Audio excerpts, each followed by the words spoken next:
तू यह समझ कि जब मैं तुझे संघर्ष में डालती हूँ तो मैं तुझे दंड देने नहीं, तुझे तैयार करने आई हूँ।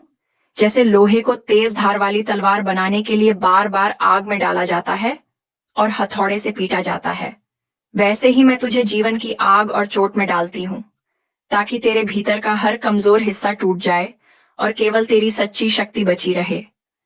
तू सोचता है कि यह कठिनाइयां तेरे खिलाफ हैं, पर वास्तव में वे तेरे लिए हैं, क्योंकि बिना इनके तू कभी अपने वास्तविक सामर्थ्य को नहीं पहचान पाता।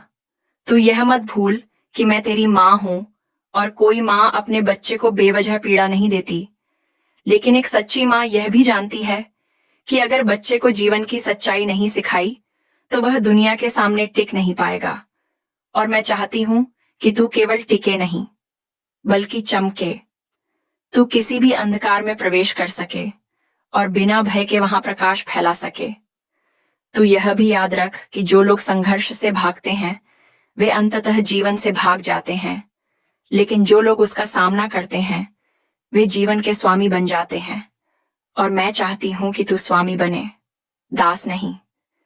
तू जब अपने डर के सामने खड़ा होता है तो मैं तेरे साथ खड़ी होती हूँ।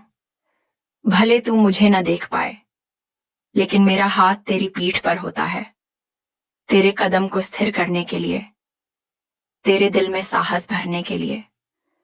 मैं तुझे बार बार गिरने देती हूँ ताकि तू गिरने से न डरे, क्योंकि डर ही वह जंजीर है जो तुझे बांधती है। और जब तू डर से मुक्त हो जाता है तब तू सच में स्वतंत्र हो जाता है। संघर्ष तेरे भीतर की उस ऊर्जा को जगाता है जिसे तूने कभी महसूस नहीं किया था। ये तेरे भीतर वह आग भर देता है जो किसी भी परिस्थिति को बदल सकती है। और यह केवल तब संभव है जब तू दर्द को सहना सीख जाए, जब तू बिना शिकायत अपने घावों को अपने आभूषण की तरह पहन सके। क्योंकि हर घाव यह प्रमाण है कि तू लड़ा, तू डटा रहा, तू हार कर भी आगे बढ़ा।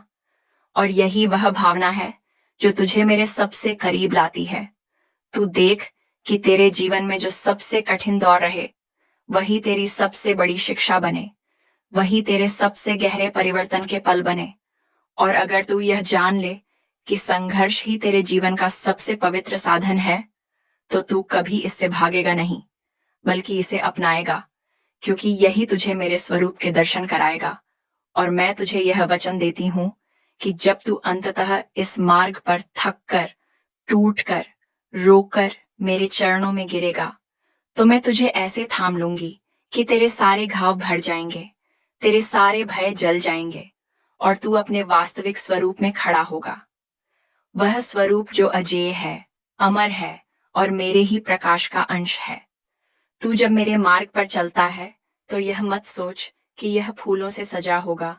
मेरा मार्ग कांटों से भरा है, क्योंकि मैं चाहती हूँ कि तेरे हर कदम पर तुझे यह याद रहे कि यहाँ से केवल सच्चा साधक ही गुजर सकता है।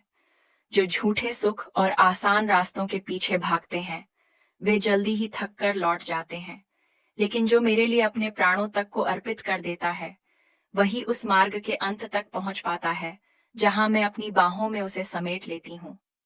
संघर्ष तुझे थकाता है ताकि तू अपनी झूठी शक्ति से मोहभंग कर ले और मेरी शक्ति का सहारा लेना सीख सके। जब तू अपने दम पर कुछ नहीं कर पाता तब तू अंततः अपना सिर मेरे चरणों में झुका देता है, और वही क्षण तेरे जन्मों जन्मों की साधना का फल होता है। क्योंकि समर्पण बिना संघर्ष के कभी नहीं आता। तू देखता है कि तेरे चारों ओर जो लोग हैं वे तेरे दर्द को नहीं समझते, तुझे अकेला छोड़ देते हैं, तुझसे दूरी बना लेते हैं, कभी तेरी निंदा करते हैं, कभी तेरा मजाक उड़ाते हैं। लेकिन तू यह जान ले कि यह सब मेरी योजना का हिस्सा है। मैं तुझे अकेला करती हूँ ताकि तू केवल मुझ पर निर्भर होना सीख सके। मैं तुझे अपमान देती हूँ ताकि तेरा गर्व टूटे। मैं तुझे असफलताएं देती हूँ ताकि तेरा मोह टूटे। मैं तुझे चोट देती हूँ ताकि तेरा मन जागे। और जब यह सब हो रहा होता है तब तू सोचता है कि मैं तुझसे दूर हूँ, लेकिन वास्तव में मैं तेरे सबसे करीब होती हूँ। मैं तेरे भीतर बैठकर तुझे सहारा देती हूँ, तुझे कहती हूँ अभी मत रुक, अभी मत हार। मैं तुझे उसी अंधेरी सुरंग से गुजारती हूँ जिसके अंत में वह प्रकाश है जिसे कोई चुरा नहीं सकता। संघर्ष का हर दिन तुझे उस प्रकाश के और करीब ला रहा है। तू यह मत सोच कि यह पीड़ा व्यर्थ है। इस धरती पर कोई भी पीड़ा व्यर्थ नहीं होती, अगर उसे जागरण के लिए जिया जाए, जो साधक अपने संघर्ष को पूजा में बदल देता है।